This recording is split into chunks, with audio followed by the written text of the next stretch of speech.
Kepala sekolah, Guru, masa nggak paham saya apa yang saya bilang, Pak? Prosedur ini ada, Pak. Kalau kaitan ini dengan punya Dikpora, punya Pemda, kita akan bersurat ke Pemda, itu dalam arti desa, Pak, yang bersurat. Masalah ACC itu urusan mereka, Pak. Kalau nggak ACC, kami juga nggak berani, Pak. Nggak akan bangun ini. Suruh balik itu. Jangan sampai bermasalah lagi nanti.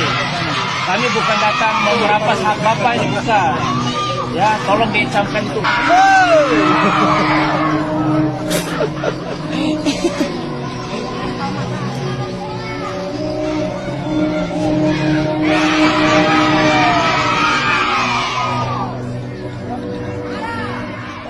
Melihatnya bahwa Koperasi Desa Merah Putih ini urusannya adalah tentang konsolidasi politik, bahwa dengan memberi 80.000 lebih desa itu koperasi yang mekanisme adalah hutang melalui himbara, maka sewaktu-waktu ini bisa jadi kartu as, semacam sandera politik bagi kepala desanya ketika tidak berhasil mengelola keuangannya dengan baik.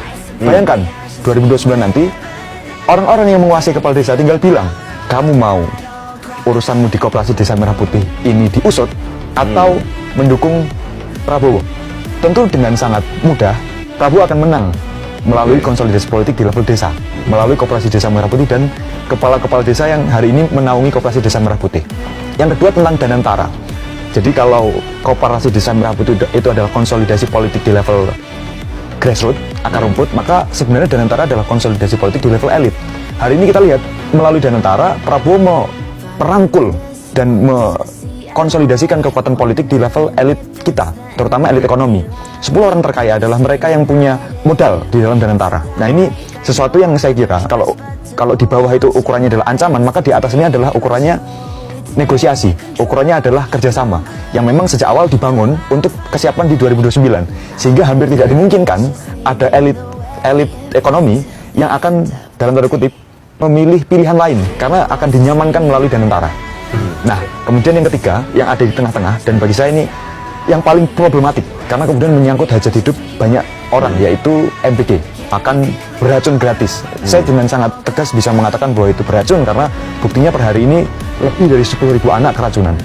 Kita bisa melihat itu sebagai program yang seolah-olah memang berfungsi sebagai peningkatan gizi karena setiap hari anak-anak akan disuguhkan dengan susu, buah, dan berbagai protein lainnya. Tetapi yang kita lihat adalah mekanisme program ini sampai kepada masyarakat itu tidak pakai logika kesejahteraan, tetapi pakai logika bisnis. Kalau dilihat per hari ini sudah lebih dari 11.000 SPPG yang berdiri dan 30 juta penerima manfaat dan lebih dari 400.000 pekerja. Ada dua faktor saya kira. Yang pertama adalah faktor pekerja. Logika ketenaga kerjaan yang dipakai di MBG itu kan mirip dengan logika ASN. Sehingga 2029 400.000 orang ini kalau dari target itu kan 30 juta per 80 juta gitu. Artinya masih ada 50 juta yang belum sampai. Artinya kalau hari ini ada pekerja 400.000, kemungkinan akan lebih dari 1,5 juta pekerja MBG. Maka 1,5 juta ini akan jadi masa solid untuk menentukan pilihannya di Pilpres 2029. Mereka akan memilih presiden, itu bukan tentang siapa presiden yang paling ideal, tapi siapa presiden yang akan melanjutkan MBG. Karena kalau MBG tidak dilanjutkan, maka pekerjaan mereka hilang.